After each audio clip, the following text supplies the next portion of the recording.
سلامونه دوستانو، جوړ په خیر. بشیر وطندوست یم. د دې ویډیو هدف یا موخه دا ده چې څنګه د یو چا څخه پوښتنه کولی سو د مریضۍ په اړه باندې او د یو چا څخه د هغه د صحت په اړه باندې پوښتنه کولی سو. Are you feeling any better؟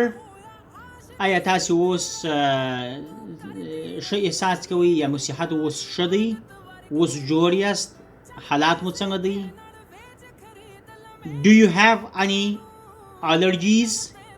آیا تاسې کم حساسیت لرئ، مثلا د دوا سره یا د خوراک سره یا د هوا سره؟ Do you have any allergies؟ ته کم حساسیتونه یا حساسیت خو به نه لرې؟ How long have you been feeling like this؟ تاسې د څه وخت راهیسې همدغسې تکلیف درته پیدا شوی دی یا د دغه تکلیف سره مخ شوي یاست؟ How long have you been feeling like this؟ Do you have any medicine to take؟ ستاسو سره کومه دوا شته چې تاسې یې وخورئ؟ Do you have any medicine to take؟ I have got a slight headache. I have got a slight headache. سر مو لږ لږ درد کوي یا د سر درد لږ لږ راته پیدا شوی دی. I have got a sore throat. د ستوني درد راته پیدا شوی دی، مې ستونی خوږیږي. I have a high blood pressure.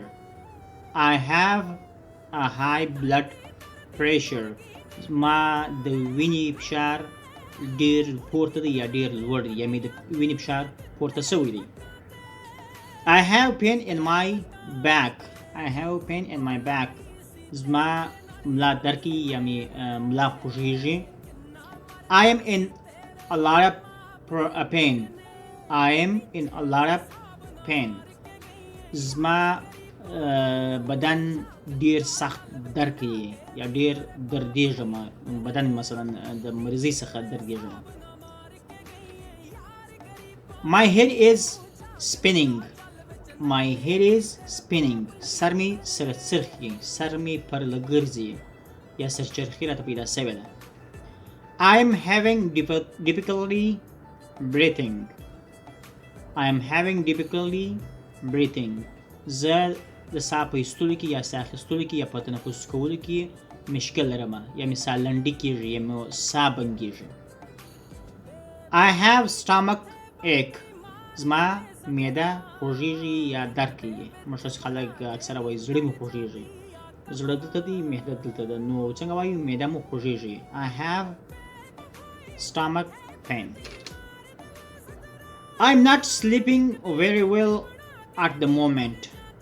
I'm not sleeping very well at the moment. ما ته خوب نه راځي یا خوب خراب شوی دی یا د خوب تکلیف راته پیدا شوی دی، مثلا د شپې ویښ یم.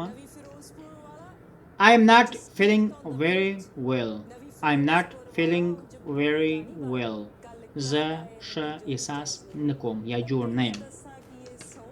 دا د یو چا څخه د مریضۍ په اړه باندې یا د هغه د صحت په اړه باندې پوښتنه کول دي. که دوستانو په کوم ځای باندې پوه شوي ناست یا سوال درته پیدا شوی، تاسې کولی شئ چې په کمنټ کې راته ولیکئ او زما ویډیو د نورو سره شریکه کړئ چې زما چینل سبسکرایب کړي او نور درسونه ستاسو په ژبه باندې ستاسو په کور کې تر تاسو پورې در ورسیږي. تر بل ویډیو پورې د خدای په امان.